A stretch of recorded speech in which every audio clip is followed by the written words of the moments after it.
السلام علیکم ورحمۃ اللہ وبرکاتہ۔ گزشتہ سبق میں ہم نے سورۃ الدہر پارہ 29 کی آیت نمبر 23 تک تلاوت کی تھی تجوید کے ساتھ اور درست تلفظ کی ادائیگی کے ساتھ۔ تو چلتے ہیں ہم اپنے اگلے سبق کی طرف۔ اعوذ باللہ من الشیطان الرجیم، بسم اللہ الرحمن الرحیم، فاصبر لحکم ربک۔ فاصبر سواد پر پڑھنی ہے کیونکہ سواد حروف مستعلیہ میں سے ہے، جبکہ را باریک پڑھی جائے گی کیونکہ را ساکن ہو تو پھر اسے پیچھے والے حرف کو دیکھتے ہیں۔ پیچھے والے حرف کے اوپر زبر یا پیش ہو تو را پر پڑھی جاتی ہے، اگر پیچھے والے حرف نیچے زیر ہو تو را باریک پڑھی جاتی ہے۔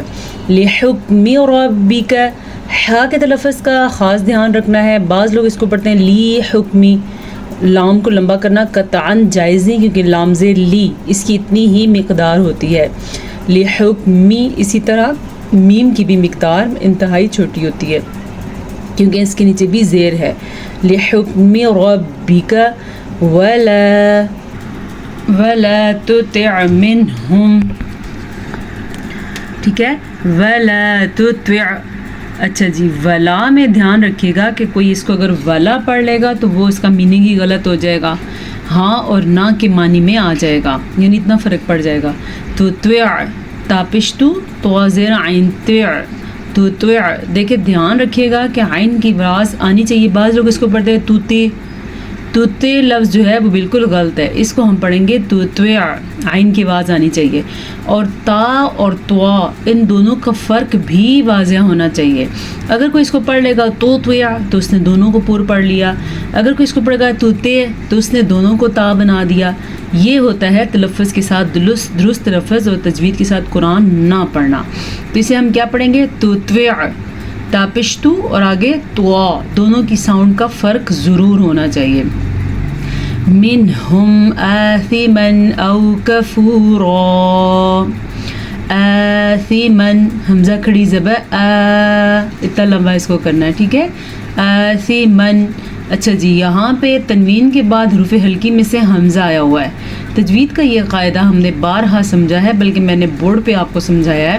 نون ساکن اور تنوین کے بعد اگر حمزہ ہا، عین ہا، غین خا، ان میں سے کوئی سا بھی ایک حرف آ جائے تو وہاں پہ اظہار ہوگا، جیسا کہ یہاں پہ اظہار ہے، کیا، اسمن او کفورا۔ اچھا، عام طور پہ یہاں پہ کیا غلطی کی جاتی ہے، اس کو پڑھا جاتا ہے کافورا، تو یہ غلط ہے۔ کاف زبر کا، اس کی مقدار لمبی نہیں ہونی چاہیے، صرف زبر جتنی ہی ہونی چاہیے۔ تو کیا پڑھیں گے اس کو؟ کفورا، را کو پر پڑھنا ہے۔ وَاذْكُرِ اسْمَ رَبِّكَ بُكْرَةً وَأَصِيلًا۔ وَاذْكُرِ اسْمَ، اچھا را کو میں نے باریک پڑھا کیونکہ را کے نیچے زیر ہے، میم کو لمبا نہیں کرنا کیونکہ میم کے اوپر صرف زبر ہے، تو اسے ہم کیا پڑھیں گے؟ وَاذْكُرِ اسْمَ، بس۔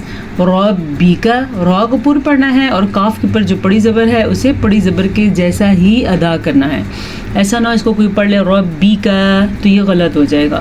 بُكْرَةً وَأَصِيلًا، یہ ہے جناب ادغام بالغنہ، کیونکہ تنوین کے بعد یمون میں سے واو آیا ہوا ہے تو یہاں پہ ادغام بالغنہ ہوگا۔ ویسے جو پرانے پڑھنے والے بچے ہیں جنہوں نے اسٹوڈنٹس مجھے جوائن کیا ہوا ہے ان کو یہ قواعد کی سمجھ بہت اچھی طرح سے ہے۔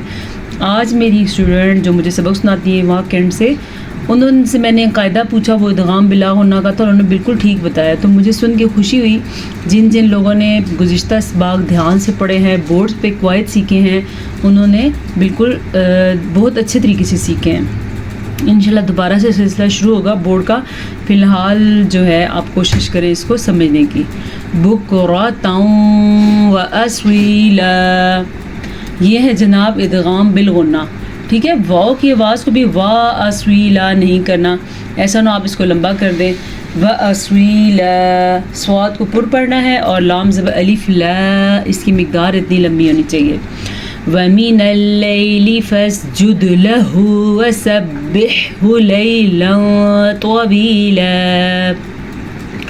وَمِنَ اللَّيْلِ، لام زیر لی، فَاسْجُدْ لَهُ، دال جو ہے حروف قلقلہ میں شامل ہے تو یہاں پہ قلقلہ ہوگا، کیسے ہوگا؟